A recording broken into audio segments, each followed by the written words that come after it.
So I'll be presenting Genndy Tarkovsky, who is a Russian animator who born on January 17th, 1970 in Moscow, Russia. Tarkovsky began taking interest in art at a young age thanks to a girl who lived in his neighborhood introducing it to him.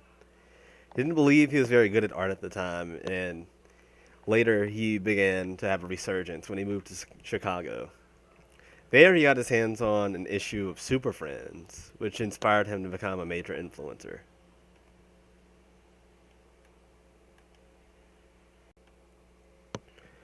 Tarkovsky's father passed away after having a heart attack when he was 16. He had always felt like his father was very strict, but he had a very close bond with him.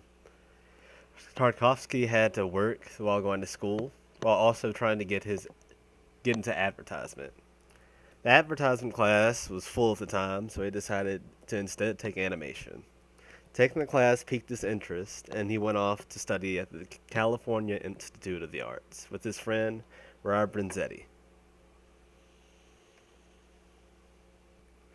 While studying at the California Institute of the Arts, Tarkovsky developed a student film that would eventually grow to become Dexter's Laboratory. After studying for 2 years at the California Institute of the Arts, Tarkovsky began working for Lapis Azul Productions in Spain, doing work on Batman, the animated series.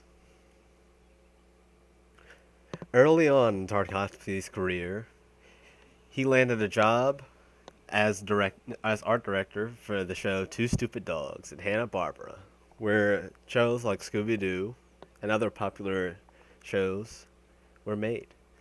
While there, he was also able to focus on his own work, such as Dexter's Laboratory.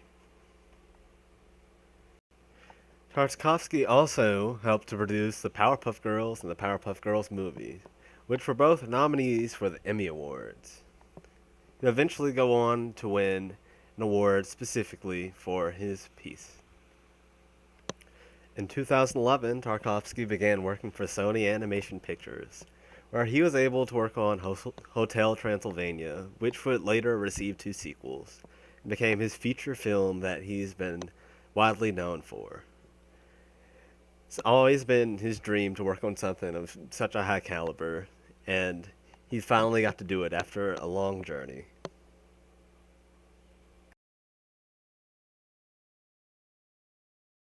And last but not least, Tarkovsky got to work on Samurai Jack and Star Wars The Clone Wars, both respectively known and still around today.